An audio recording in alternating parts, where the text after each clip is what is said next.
2026년 두 번째 주일입니다. 제목은 실패처럼 보여도 자라나는 믿음의 씨앗이라는 제목으로 우리 함께 나누겠습니다. 사복음서 12번째 강의인데요. 함께 읽겠습니다. 시작. 예수께서 다시 바닷가에서 이르시니 큰 무리가 모여들거늘 예수께서 바다에 떠있는 배에 올라 앉으시고 온 무리는 바닷가 육지에 있더라. 이에 예수께서 여러 가지로 비유로 가르치시니 그 가르치시는 중에 그들에게 이르시되 들으라. 씨 뿌리는 자가 뿌리러 나가서 뿌릴새 더러는 길가에 떨어짐에 새들이 와서 먹어버렸고 더러는 흙이 얕은 돌밭에 떨어짐에 흙이 깊지 아니하므로 곧 싹이 나오나 해가 노준 후에 타서 뿌리가 없으므로 말랐고 더러는 가시떨기에 떨어짐에 가지가 자라 기운을 막음으로 결실하지 못하였고 더러는 좋은 땅에 떨어짐에 자라 무성하여 결실을 30배, 60배, 100배가 되었느니라 하시고 또 이르시되 들을 귀 있는 자는 들으라 하시니라. 아멘. 저에게 오래전에 어떤 분이 저에게 이렇게 질문을 했습니다. 저는 왜 똑같이 다른 사람하고 같이 예배를 드리는데 어떤 사람들에게는 기쁨이 있고 은혜가 있고 열매를 맺는데 왜 저는 마음이 여전히 메마른 걸까요? 왜 제 마음은 여전히 변화되지 않는 걸까요? 이 질문은 우리들의 심령 상태, 우리의 마음의 상태를 돌아보게 하는 질문입니다. 예수님께서는 이 물음에 답하기 위해서 오늘 우리가 함께 읽었던 우리 누가복음 말씀 씨 뿌리는 사람의 비유를 들려주셨어요. 그 해답을 우리가 얻게 하기 위해서. 그 말씀의 내용은 뭐냐면 한 농부가 씨를 뿌리러 나갔는데 뿌려진 씨앗들은 동일한 씨앗이었어요. 그런데 그 결실은 씨앗이 떨어진 땅의 상태에 따라 달랐다는 거예요. 그러니까 이 비유 속에서 예수님은 우리의 마음을 밭에 비유하셨어요. 밭. 그러니까 하나님의 말씀은 그 밭에 뿌려지는 생명의 씨앗입니다. 그러니까 오늘 예수님이 들려주실 그 말씀이 있었던 그날 아침의 속으로 우리가 한번 마음속으로 좀 그려보면서 말씀을 잘 따라와 주셨으면 좋겠어요. 한 농부가 햇살 아래에서 이제 손으로 이렇게 씨앗을 뿌립니다. 그러니까 어떤 씨는 단단한 길가에 떨어져서 새의 먹이가 됩니다. 그리고 어떤 씨는 흙이 약한 돌밭에 떨어져서 금방 싹이 나지만 뿌리가 없어서 말라버립니다. 또 다른 씨는 가시덤불 속에 떨어져 자라다가 가시에 눌려가지고 결실을 결국 하지 못해요. 그런데 어떤 씨앗은 좋은 땅에 떨어져서 깊이 뿌리를 내리고 풍성한 열매를 맺습니다. 농부는 같은 씨를 뿌렸지만 이렇게 네 가지 다른 결과가 나타납니다. 예수님은 이 말씀을 통해서 우리 마음밭의 중요성을 가르치시고 계십니다. 여러분, 말씀의 능력은 변화가 없습니다. 변하지 않습니다. 근데 그 말씀을 받아들이는 우리의 태도와 상태에 따라 열매 맺음이 달라진다는 거예요. 자, 길가에 떨어진 제가 좀 그림을 좀 만들어 봤는데 길가에 떨어짐에 새들이 와서 먹어버렸고 이 말씀 뭐냐면은 마음이 단단하다는 거예요. 마음이 단단하다. 그러니까 하나님의 말씀을 이해하거나 받아들이지 못한 사이에 악한 영이 와서 그 말씀을 빼앗아가 버립니다. 자기 가지고 있던 상처와 다른 사람으로부터의 어떤 냉대, 이런 것들 때문에 마음이 강팍해져서 마음이 단단하게 굳어 있다라는 거예요. 혹시 우리 중에 그런 사람이 없기를 바랍니다. 그러니까 아직도 하나님의 말씀을 신뢰하지 못하고 혹시 내가 받아들이지 못하고 밀쳐내고 있지는 않나요? 받아들일 수 없기 때문에. 여러분, 마음이 말라 있으면, 길바닥처럼 말라 있으면 말씀이 스며들 틈이 없어요. 말씀이 뿌리를 내릴 수가 없어요. 마음이 굳어 있다면 열매를 기대하기 어렵습니다. 돌밭과 같은 마음이 있다라는 거예요. 예수님 말씀에는.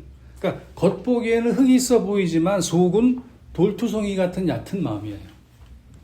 그러니까 말씀을 받을 때는 잠깐 기쁨으로 받아들입니다. 뭔가 은혜가 있는 것 같고 뭔가 내가 어떤 마음속에 감사가 생기고 뭔가 감동이 되는 듯한 그런 기쁨이 잠깐 있어요. 그러나 뿌리가 없기 때문에 어려움이나 시련이 오면 그냥 곧장 포기해버립니다.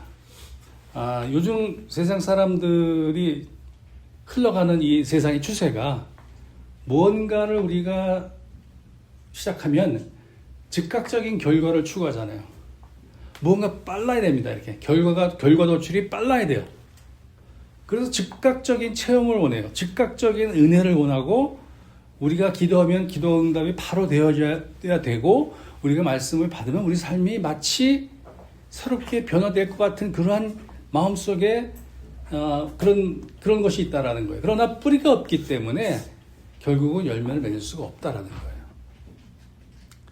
그래서 깊은 뿌리를 내리지 못하기 때문에 뜨거운 햇볕이 내리쪼이면 시련을 건드리지 못하고 인해 죽습니다. 다음에 뭡니까? 가시밭과 같은 마음이에요. 이 가시밭 떨기 속에 떨어진 씨앗이 자라나지만 결국은 세상의 염려와 재물, 염려, 유혹 이런 것들 때문에 이 가시처럼 얽혀있는 어떤 영적인 것 때문에 성장을 막아버립니다. 그러니까 씨앗이 발화를 하고 씨앗은 자라나고 있지만 이 가시밭이라는 그 외부적인 어떤 그 세상의 풍조 또 내 마음속에 자기 마음속에 있는 세상의 염려, 재물, 유혹 이런 것들이 그 성장을 막아버린다는 거예요. 그래서 어떻게 보면 우리는 수많은 걱정과 욕심, 두려움 속에 살잖아요. 어느 누구도 할 거 없이. 그러니까 우리가 가시덤불 속에 살고 있는 겁니다. 여러분 어떻게 보면은 우리가 가장 많은 시간을 할애하고 있는 우리 직장의 스트레스, 어떤 경제적인 문제, 미래에 대한 불투명한 미래, 끝없는 정보에 대한 유혹 이런 것들이 우리 마음을 옥죄고 말씀의 생명이 자라지 못하게 한다는 거예요. 그래서 우리 마음속에 아직도 가지고 있는 이 세상의 어떤 욕망 이런 것이 너무 큰 자리를 차지하고 있지 않는지 우리는 살펴보아야 합니다. 그럼 마지막으로 좋은 땅이 뭡니까? 옥토와 같이 마음이 부드럽고 열린 심령입니다. 그러니까 겸손하고 간절한 마음으로 말씀을 듣고 깨달아서 삶에 받아들입니다. 그러니까 누가복음은 이걸 가리켜서 착하고 좋은 마음으로 말씀을 지켜 인내로 결실하는 자라고 표현을 합니다. 예수님께서 이 비유의 말씀을 하시고 사복음서 공히 그 이후에 다시 그 말씀에 대한 씨 뿌리는 비유에 대해서 자세하게 해설을 합니다. 해설을 해주십니다. 그때 이 누가복음에 기록되어 있는 예수의 말씀이 이 좋은 땅이란 착하고 좋은 마음으로 말씀을 듣고 지켜 인내로 결실하는 자라고 말씀을 합니다. 그래서 좋은 땅은 비록 시간이 걸릴지라도 결국 풍성한 열매를 맺습니다. 어떤 것은 100배, 어떤 것은 60배, 어떤 것은 30배 결실을 하게 되는 겁니다. 똑같은 말씀의 씨앗이지만 좋은 땅에서는 놀라운 증폭의 열매가 맺히는 거죠. 여러분 우리가 어떤 가치, 어떠한 숫자의 배라고 한다 그러면 그게 또 엄청난 크기의 숫자의 증폭이잖아요. 그런데 좋은 땅에 떨어진 이 씨앗을 예수님께서는 좋은 땅은 100배, 60배, 30배의 결실을 맺는다는 거예요. 그러니까 우리가 생각하는 것 이상으로 하나님께서는 그 열매의 풍성함을 허락하신다는 거예요. 여러분 예수께서 동일한 비유를 이제 마태, 마가, 누가복음 이 각기 세 복음서에 다 기록을 했어요. 근데 이 좋은 땅의 조건이 조금씩 달라요. 어떻게 다르냐? 이 좋은 땅에 대해서 이 마태복음은 말씀을 듣고 깨닫는 자로 표현을 합니다. 그다음 마가복음은 말씀을 듣고 받아들이는 자라고 표현해요. 근데 우리가 오늘 나눈 이 누가복음 말씀에서는 말씀을 듣고 지켜 끝까지 견디는 자라고 표현하고 있어요. 약간씩 차이가 있죠. 요걸 좀 우리가 좀 깊이 있게 좀 다뤄보고자 합니다. 깨닫고 받아들이고 끝까지 지키는, 이게 옥토의 마음이에요. 옥토의 마음. 옥토 같은 마음. 그러니까 예수님이 말씀하시는 좋은 땅의 조건입니다. 땅이 씨를 받아들이고 품고 있으면 때가 되면 싹이 트고 자라서 열매를 맺듯이 우리 마음이 하나님의 말씀을 온전하게 받아들여서 붙들고 있으면 반드시 영적 열매가 맺힌다는 거예요. 그런데 우리 자신을 자세히 들여다보고 우리 자신을 너무 잘 알고 있잖아요. 우리 마음에는 항상 우리 마음속에 가시덤불이 있어요. 가시덤불이 없는 사람은 없을 겁니다. 어떤 상처, 또 죄로 굳어진 우리의 마음, 또 세상의 걱정과 욕심, 그런 것들이 막 뒤섞여 있잖아요. 그런데 중요한 건 뭐냐면은 그러한 우리의 마음을 인정하고 하나님 앞에 내려놓는 거예요. 그래서 우리의 굳은 마음, 우리 가시덤불 같은 마음을 성령께서 부드럽게 기경해 주시도록 맡겨야 합니다. 그래서 하나님은 우리의 돌같이 굳은 마음을 제거하시고 애기살같이 아주 부드러운 마음으로 우리를 만들어 주실 수 있어요. 내가 내 힘으로 내 마음을 기경할 수 없어요. 노력은 할 수 있어요. 내가 내 힘으로 우리를 변화시킬 수 없지만 성령 하나님의 역사는 길가 같은 마음을 부서지게 하시고요. 돌밭과 같은 마음을 갈아엎으시고 가시덤불을 제거해 주셔서 옥토 같은 마음으로 바꾸십니다. 그리고 말씀이 살아있잖아요. 말씀은 살아있는 씨앗입니다. 여러분. 우리가 겸손히 그 씨앗을 받아들일 때 그 씨는 우리 안에서 생명력을 발휘하기 시작합니다. 여러분, 우리가 말씀을 들어도 100%다 이해할 수 없어요. 그러나 이해하지 못하는 부분이 있다면 우리는 마음속으로 하나님 깨닫게 해달라고 기도하셔야 합니다. 사실 잘 받아들여지지 않는다면 성령께 우리는 간구해야 한다는 거예요. 그 간구를 할 때 우리 마음이 세상의 어떤 염려나 집착보다 하나님께서 반드시 우리를 변화시켜 주실 수 있다라는 확신과 믿음을 가지고 기도해야 할 것입니다. 그래서 먼저 하나님의 나라를 그 다음에 첫 번째로 구하도록. 그래서 우리의 마음의 순서, 우리의 마음의 우선순위를 돌이키시기 바랍니다. 여러분, 우리의 역할은 하나님 앞에서 우리의 역할은 우리의 마음의 밭을 가꾸는 거예요. 이게 사실 신앙생활의 근본입니다. 신앙생활의 본질이에요, 본질. 우리의 신앙생활의 본질인 우리 마음밭을 가꾸는, 성령 하나님과 함께 우리 마음을 가꾸는 것이 우리의 가장 우선된 신앙생활의 본질이라고 생각을 하시고, 그렇다면 그 나머지는 하나님께서 하실 거예요. 그러니까 우리가 하나님께 우리의 마음의 상태를 내려놓으시기 바랍니다. 그러면 하나님께서 행하실 것입니다. 하나님의 말씀이 우리 마음 안에 심어지면요, 우리 심령 안에 떨어지면 반드시 하나님의 뜻을 이루시는 열매를 맺어요. 여러분 믿으십니까? 그러니까 그 문제는 그 말씀을 우리가 받아들인 내 마음의 상태가 문제인 것이지, 하나님의 말씀이 여러분의 심령에 떨어지면 반드시 열매를 맺습니다. 그래서 여러분들이 항상 말씀을 받을 때 항상 기대하는 마음을 열고 말씀을 온전하게 받아들이셔야 돼요.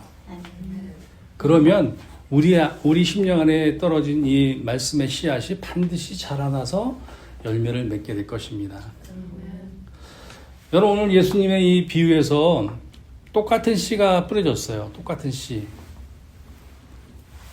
그러나 끝까지 자라나서 열매를 맺은 땅은 좋은 땅이었어요. 좋은 땅뿐이었어요. 돌밭에 떨어진 씨도 길가에 떨어진 씨도 싹은 나고 자랐지만 결국 시들어버렸어요.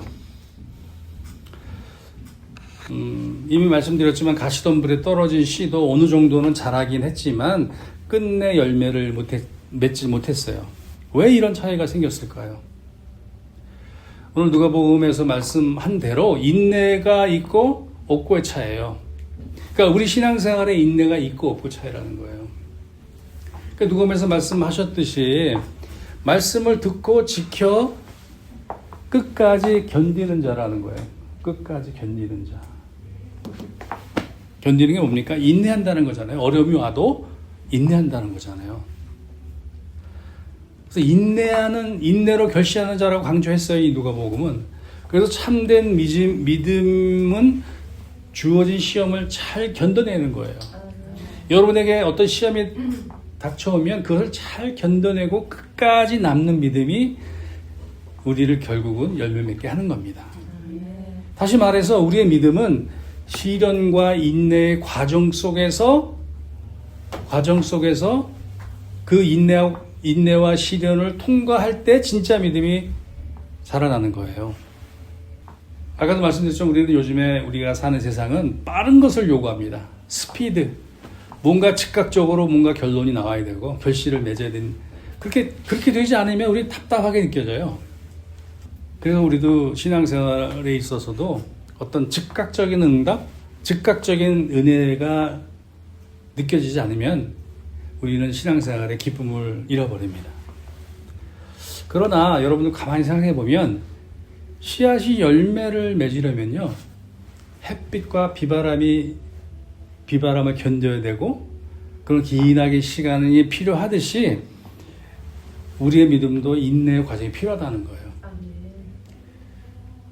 그러니까 아무런 어려움 없이 순탄할 때는 내 믿음의 깊이가 드러나지 않는 거예요. 순탄할 때는 우리 믿음이 성장하지 않아요.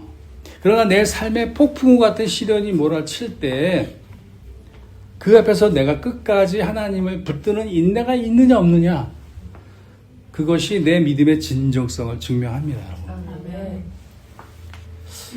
여러분, 우리의 과거를 좀 떠올려 보십시다. 우리가 처음 예수님 믿었을 때 얼마나 기뻤습니까? 여러분 그러시죠?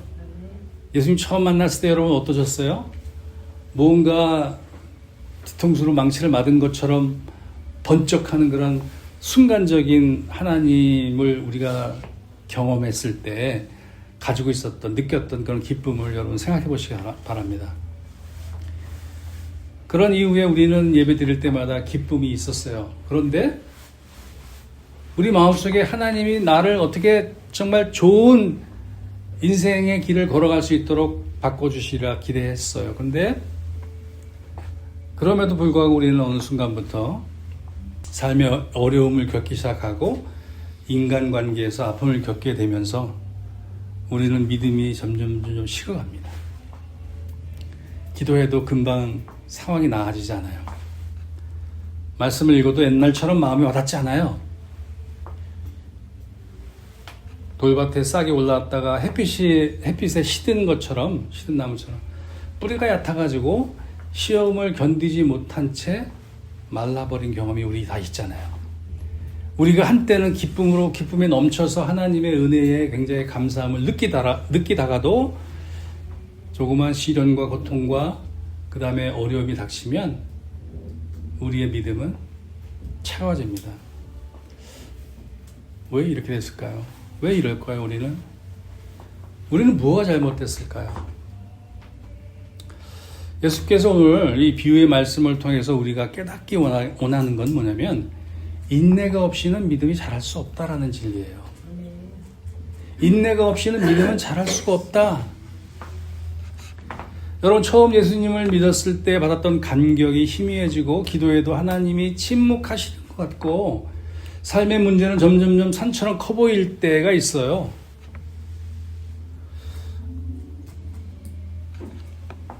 그러나 그런 인내의 시간이 필요할 때입니다. 그때가.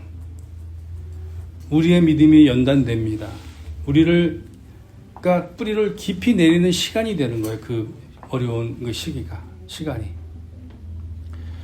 여러분 앞에, 여러분의 인생의 길 앞에 여러분 시련이 찾아오면, 시험이 닥치면 그것을 하나님께 우리가 더 깊은 뿌리를 내릴 기회로 삼으시기 바랍니다. 아멘. 믿음의 뿌리는요, 폭풍 속에서 더 깊어지는 법이에요. 여러분, 센 바람을 맞고 자라난 나무가 뿌리가 더 깊어요. 우리에게도 시련이 클수록 하나님을 붙드는 우리의 영혼의 뿌리도 깊어지는 거예요. 아멘. 사도 바울이 갈라디아서 6장에서 이렇게 말씀을 했어요. 우리가 선을 행하되 낙심하지 말지니 포기하지 아니하면 때가 이름에 거두리라. 아멘. 우리가 포기하지 않으면 때가 이르렀을 때 거둔다는 거예요. 아멘. 포기하지 않으면 반드시 열매를 맺는 때가 온다는 겁니다. 여러분의 심령 안에 하나님 말씀이 떨어졌기 때문에 여러분들이 신앙생활을 포기하지 않고 예수님 앞에 나오면 때가 되었을 때 열매를 맺는다는 거예요. 아멘. 그래서 믿음의 경주를 포기하지 마시기 바랍니다. 여러분이 하고 있는 이 신앙생활의 경주를 포기하지 말길 바랍니다. 아멘. 때가 되었을 때 하나님께서 반드시 추수의 기쁨을 주실 것입니다. 아멘. 여러분, 우리 예수님을 생각해 보십시다. 예수님은 예수님의 그 인생 살아가는 그 사역 길의 길 앞에서 예수님은 십자가의 고난을 견디셨어요. 그 믿음의 길을 완주하셨습니다. 그 죽음의 길을. 그 예수님께서 지금도 우리 안에 계시지 않습니까? 성령으로. 우리의 연약함을 붙들어 주십니다. 아멘. 더군다나 기도까지 해주십니다. 아멘. 때로 우리는 넘어질 수 있어요. 실수할 수 있습니다. 그러나 넘어졌을 때 포기하지 않고 하나님 앞에 나오는 겁니다. 그것이 곧 인내요 믿음의 참 모습인 거예요.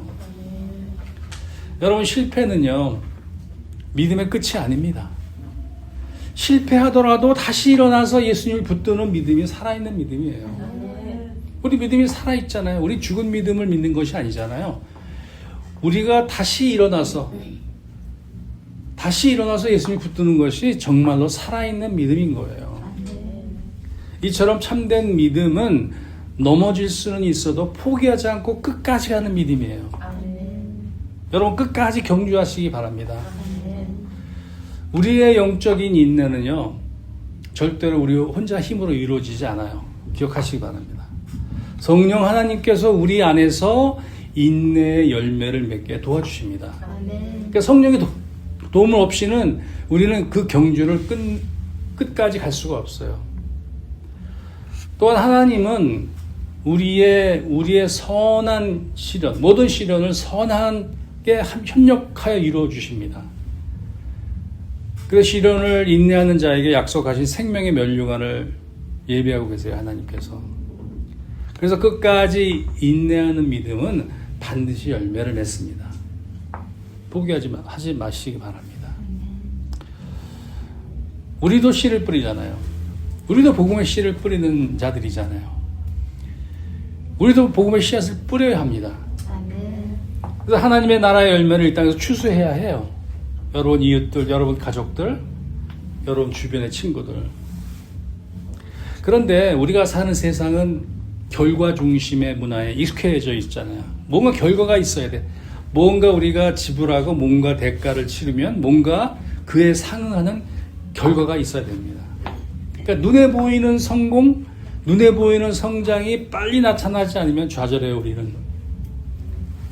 그러니까 시대가 가면 갈수록 생각과 행동과 모든 결과의 시간이 점점 더 빨라질 겁니다. 그런데 우리가 복음의 씨앗을 뿌렸는데 결과가 보이지 않고 마음이 바뀌지 않고 좋은 땅이 되지 않는다고 실망하거나 좌절하지 마십시오. 하나님의 나라의 성장은 굉장히 더디고 보잘것없게 보여요.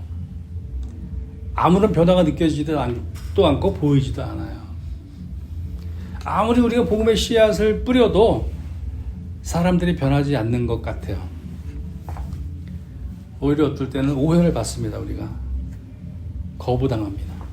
오히려 또 조롱받습니다. 그래서 우리는 때로 낙심해요. 그럴 때 우리는 또 이렇게 생각하잖아요. 아, 이거 내가 지금 잘 하고 있는 건가? 이 땅에서 정말 하나님이 역사하고 계신가? 내가 뿌리고 있는 이 복음의 씨앗이 열매는 있기는 한 걸까? 그런 우리한테 스스로에 자문하잖아요. 그런데 예수님께서는 하나님의 나라가 마치 씨앗과 같이 시작된다고 가르치셨어요. 씨앗. 여러분, 씨앗 이렇게 좀 뿌리셔가지고 나무나 이런 꽃 같은 거 길러보셨나요? 씨앗을 뿌리면 바로 싹이 나든가요? 바로 꽃이 피든가요? 예수님께서 또 다른 비유를 바로 하셨는데 그게 뭐냐면 겨자씨 비유였어요. 겨자씨는 아주 굉장히 작은 씨앗이에요. 우리가 알고 있는 깨 정도의 사이즈의 씨인데 이게 씨가 뿌려져서 땅에서 뿌리를 내리면 아주 거대한 나무가 됩니다. 거대한 나무가 되어서 새들이 와서 집을 짓고 햇빛을 피하는 그늘이 돼요. 이 하나님의 생명의 이 씨앗은 굉장히 보잘것없고 변화가 없어 보이고 더디고 아무런 변화가 일어나는 것 같지 않지만 하나님의 생명의 그 씨앗에, 그 작지만 그 씨앗에 있기 때문에 결국에는 그 씨앗이 뿌리를 내리고 나무가 되었을 때 아무도 무시할 수 없는 크고 위대한 나무가 되는 거예요. 예수님께서 말씀하신 하나님의 나라의 역사는 자금으로부터 시작해서 충만함에 이르는 과정이에요. 씨앗에서부터 뿌리를 내려서 나무가 되고 열매를 맺는 거예요. 여러분, 씨앗과 열매의 차이는 그 시간이 필요하잖아요. 항상 그 씨앗이 열매를 맺기 위해서는. 자, 그래서 우리는 인내해야 하는 거예요. 우리의 마음도 인내를 가지고 기경하시기 바랍니다. 여러분이 뿌리신 이 복음의 씨가 어떤 사람들, 여러분들의 이웃과 가족들에게 그 복음의 씨앗이 떨어져서 뿌리가 내리고 열매를 맺도록 여러분이 인내하셔야 돼요. 여러분, 그 로마 제국의 권력과 유대 종교 지도자들 손에 의해서 예수님이 처형당하셨잖아요. 겉으로 볼 때는 예수님의 그 공생의 사역이 이제 완전히 실패로 끝난 것 같이 보였어요. 제자들이 다 도망갔어요. 예수님을 따르던 그 무리들은 다 흩어졌어요. 그래서 어떤 사람들은 그 당시에 예수님을 위대한 실패자라고 불렀어요. 그런데 하나님의 나라는 실패처럼 보이는 과정 속에서 결정적으로 성장하는 역할을 보여줍니다. 그래서 예수님의 죽음은 하늘의 밀이 땅에 떨어져 죽은 거예요. 예수님 스스로가 하나님 말씀의 씨앗, 생명의 씨앗이 되어서 땅에 떨어져 죽은 겁니다. 여러분, 씨앗이 땅에 떨어져서 뿌리를 내리려면 씨가 썩어져야 돼요. 예수님이 이렇게 말씀하셨잖아요. 한 알의 밀이 땅에 떨어져 죽지 아니하면 한 알 그대로 있고 죽으면 열매를 맺느니라. 예수님의 십자가는 이게 실패처럼 보이는 순간 그거를 통해서 온 인류를 구원하는 생명의 열매를 맺기 시작했잖아요. 예수님이 죽으심으로 말미암아서. 그래서 사탄이 자기가 이긴 줄로 착각했지만 하나님은 그 순간에 인류 역사의 가장 위대한 승리를 하신 거예요. 예수님이 죽었기 때문에 이젠 사단이 승리한 거로 착각을 했죠. 그러나 예수님의 부활을 통해서 죽음을 이기시고 죄와 사망의 권세를 깨뜨리는 하나님 나라의 권능이 세상에 드러났잖아요.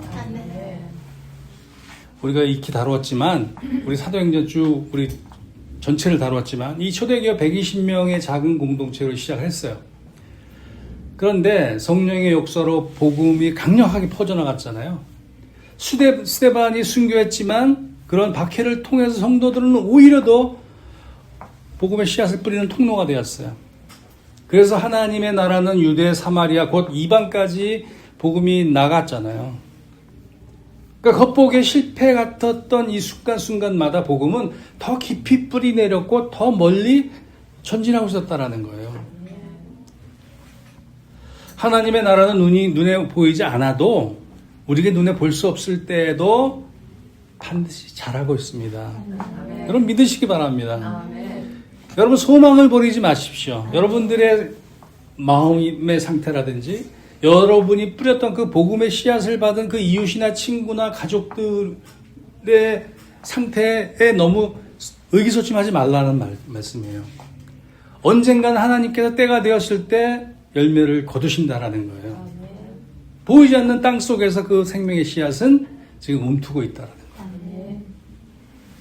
여러분 복음이 이 세상에는 복음을 우리가 씨를 뿌릴 때 항상 충돌을 일으킵니다. 충돌, 거부, 거절, 밀쳐내고. 그런데 우리는 그 거절과 충돌을 정면으로 맞닥뜨려야 돼요. 그래야 복음의 열매가 맺습니다. 여러분 기억하시기 바랍니다. 하나님의 나라에는 실패라는 단어가 없다는 거. 실패처럼 보이는 순간에도 하나님의 나라는 조용히 자라고 있다는 거예요. 말씀을 좀 맺겠는데요. 씨앗은 동일해도 열매는 마음밭에 달려 있습니다. 열매를 맺고 안 맺고는 마음밭, 그 밭의 상태에 달려 있다는 거예요. 우리 마음을 기경해야 합니다. 성령의 도우심으로. 아멘. 하나님의 나라는 때로는 실패처럼 보여도 결국은 승리할 겁니다. 아멘. 승리할 겁니다. 아멘. 우리 눈에 보이지 않아도 하나님은 지금도 역사하고 계십니다. 아멘. 지금 우리 교회 또 우리의 삶 그리고 이 땅에 하나님의 말씀이 씨앗이 던져졌어요. 이제 복음을 받지 않은 미전도 종족이 얼마 남지 않았어요. 이제 여러분 아시죠? 그 모든 민족에게 세상의 모든 민족과 족속에게 복음이 증거되면 어떻게 되죠? 예수님이 오시잖아요. 이제 모든 세상에 복음이 거의 다 퍼져 있고 뿌려져 있습니다. 지금 잘하고 있는 거예요. 세상이 변하지 않는 것 같지만 지금 잘하고 있는 거예요. 때가 되면 예수님이 재림하셔서 추수하실 것입니다. 아멘. 그래서 여러분들 낙심하지 마시고 낙담하지 마시고 여러분들이 뿌리는 그 복음의 씨앗을 열심으로 뿌리시기 바랍니다. 아멘. 열심으로 물을 주시기 바랍니다. 아멘. 그러면 하나님이 잘하게 하십니다. 아멘. 지금은 되게 작아 보이고 볼품없어 보여도 나중에 여러분들이 열매를 거두는 그 추수하는 그 날에 하나님께 감사와 경배를 드리게 될 것입니다. 아멘. 그래서 여러분 한 사람 한 사람이 믿음의 인내, 믿음의 경주를 끝까지 인내하심으로 달려가시기 바랍니다. 아멘. 여러분 오늘이 실패처럼 보일 수 있어요. 여러분의 삶이. 그런데 내일은 열매가 반드시 맺을 겁니다. 아멘. 여러분 한 분 한 분이 풍성한 열매를 맺는 기쁨을 누리는 여러분 모두가 되시기를 축복합니다. 아멘. 기도하시겠습니다. 하나님 아버지 오늘 말씀의 씨앗을 우리 마음에 심어주셔서 감사합니다. 우리 마음밭을 기경하시고 성령의 은혜로 자라게 하소서. 낙심하지 않고 인내하며 믿음의 열매 맺는 삶을 살게 하옵소서. 예수님의 이름으로 기도하옵나이다. 아멘.